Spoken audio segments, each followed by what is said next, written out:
How to put a song on replay on iPhone. To get started, first of all go ahead and open up the music application on your iPhone. The Apple Music app lets you listen to and manage your music library and streaming. Once the app opens, tap on the radio option, located at the bottom. You will now be on the radio page.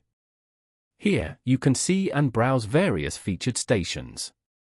In this case, tap on the Apple Music One station to start listening. Now, tap on the player at the bottom to open the full screen view. Then, tap on the list icon in the bottom right corner.